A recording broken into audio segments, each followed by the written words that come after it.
여러분, 우리가 지금 일이라고 부르는 거 있잖아요.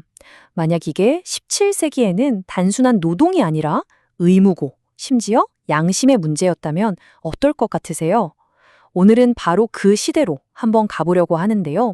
윌리엄 구치라는 목사님이 쓴 가정의 의무라는 책이 있어요.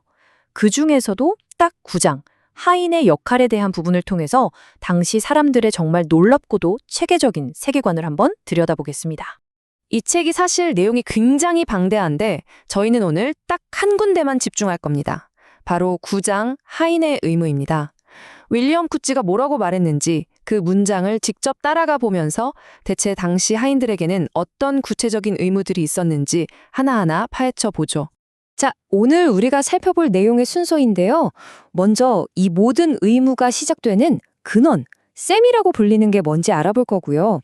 그 다음엔 그게 어떻게 공경과 순종이라는 구체적인 행동으로 이어지는지 보겠습니다.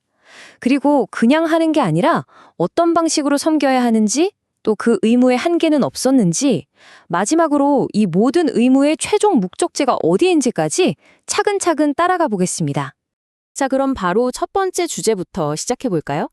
이게 참 흥미로운 지점인데요. 구찌는 하인의 의무가 어떤 행동에서 시작되는 게 아니라고 봐요. 그보다 훨씬 더 깊은 곳, 바로 눈에 보이지 않는 내면의 마음가짐에서 모든 게 시작된다고 강조합니다. 그리고 그 근원을 뭐라고 부르냐면 바로 셈이라고 불러요. 이 셈은 두 가지로 이루어져 있다고 하는데요. 바로 하인의 의견, 그러니까 생각과 애정, 즉 감정입니다.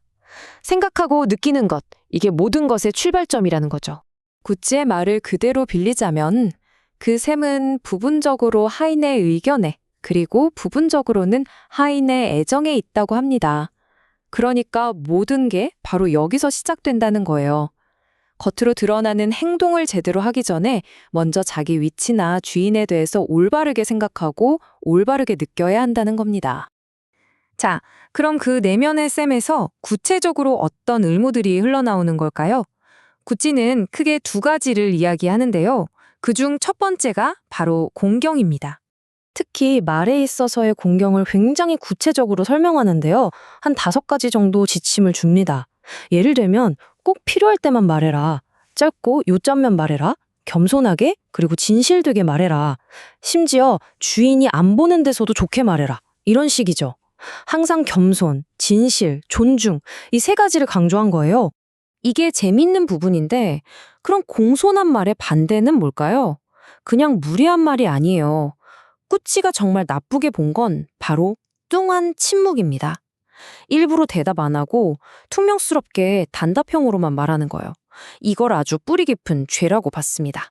공경은 말에서만 그치는 게 아니었습니다. 몸으로도 보여줘야 했어요.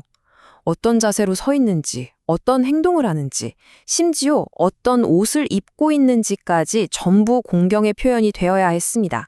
성경에 나오는 스바의 여왕이 솔로몬 왕의 신하들을 보고 감탄하는 장면이 있잖아요. 당신 앞에 항상 서 있는 이 신하들은 복이 있다고요.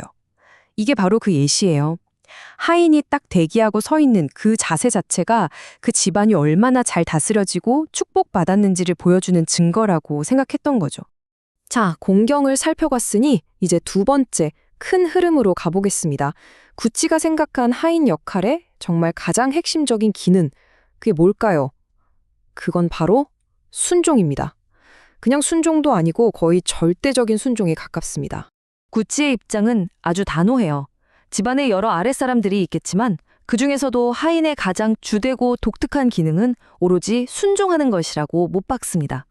주인의 뜻이 곧 하인의 규칙이고 안내서가 되어야 한다는 거죠. 이 순종에는 2가지 측면이 있는데요. 첫 번째는 하지 말아야 할 것들입니다. 자기 마음대로 주인의 물건을 쓰거나 허락 없이 결혼하거나 심지어 좋은 뜻으로라도 주인의 물건을 남에게 주는 행위 다 금지됩니다. 더 놀라운 건 아무리 주인이 혹독해도 도망치면 안 된다는 거예요. 그만큼 하인의 행동은 철저히 주인의 소유라고 본 겁니다. 두 번째는 반대로 적극적으로 해야 할 것들입니다. 주인이 내리는 명령, 가르침, 꾸짖음, 심지어 벌까지도 이 모든 것에 대해서 존중하고 따르는 것이 하인의 의무라고 본 거죠. 그냥 받아들이는 걸 넘어서 적극적으로 순응해야 한다는 겁니다. 주인이 오라 하면 오고, 가라 하면 가고, 이걸 해라 하면 하는 것. 이게 하인의 본분이라는 거죠. 그러니까 핵심은 이거예요. 구찌가 말하는 순종은 거의 절대적입니다. 적어도 섬김과 관련된 일에 있어서는 주인의 뜻에 완전하게 복종해야 한다는 것이죠. 그런데 그냥 시키는 대로만 하면 다일까요? 어떻게 순종해야 하는지에 대해서도 구찌는 아주 중요하게 다룹니다. 여기서는 그 순종의 방식과 그럼에도 불구하고 주인의 권위에도 한계가 있는지 그 결정적인 한계점에 대해 알아보겠습니다. 구찌는 먼저 눈가림 섬김이라는 걸 절대 해선 안 된다고 경고해요. 이게 뭘까요?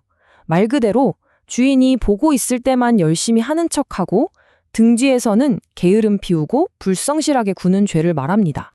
비슷한 맥락에서 사람을 기쁘게 하는 것도 죄라고 봤어요. 이건 뭐냐면 하나님이 어떻게 보실까를 먼저 생각하는 게 아니라 오로지 주인 눈에 잘 보여서 칭찬받으려고 하는 걸 최우선으로 삼는 태도를 말하는 겁니다. 그럼 어떻게 해야 할까요? 구찌는 말합니다. 눈가림만 해서 사람을 기쁘게 하려고 하지 말고 그리스도께 하듯 성실한 마음으로 하라. 바로 이거죠. 성실한 마음. 내 일이 사실은 주인을 넘어서 그리스도를 위한 일이라고 생각하고 진심으로 하라는 뜻입니다. 자, 드디어 그 절대적인 순종의 한계가 등장합니다. 만약 주인이 시킨 일이 하나님의 말씀에 어긋나는 일, 즉 죄를 지으라고 명령한다면 어떻게 해야 할까요? 그때는 거부할 수 있는 걸 넘어서서 반드시 거부해야만 합니다. 사람보다 하나님께 순종하는 것이 마땅하다는 거죠. 이게 유일하고도 절대적인 한계선입니다. 바로 이 지점이 구찌의 주장에서 가장 중요하고 또 마지막 결론으로 우리를 이끌어 갑니다. 그렇다면 이 모든 의무의 진짜 주인, 궁극적인 주인은 과연 누구인가 하는 문제죠. 지금까지 이렇게 복잡하고 엄격한 복종의 체계를 쫙 설명했잖아요. 그리고 나서 구찌는 아주 근본적인 질문을 던집니다.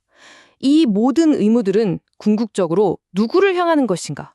그 대답은 이겁니다. 사람에게 하듯 하지 말고 주께 하듯 기쁜 마음으로 섬기라. 무슨 뜻일까요? 내가 지금 눈앞의 주인에게 하는 이 서비스가 사실은 하나님께 드리는 예배이자 순종의 행위라는 거죠. 그리고 이 논리는 하인뿐만 아니라 주인에게도 똑같이 적용됩니다. 너희의 상전도 하늘에 계시니, 즉 지상의 주인들도 기억해야 한다는 겁니다. 당신들 위에도 진짜 주인이 하늘에 계시고 그분 앞에서는 주인이나 하인이나 아무런 차별 없이 똑같이 심판받을 거라는 사실을요. 어떻게 보면 이게 이 구조의 핵심적인 균형점이라고 할 수 있겠네요. 이렇게 일이 단순한 노동 계약이 아니라 양심의 문제이자 신앙의 표현이었던 17세기의 관점을 살펴봤는데요. 이런 생각의 틀은 오늘날 우리가 생각하는 노동이나 의무, 권위 같은 개념들과는 참 많이 다르죠. 어쩌면 우리에게 일한다는 것의 의미는 무엇인지 다시 한번 생각해보게 만드는 것 같습니다.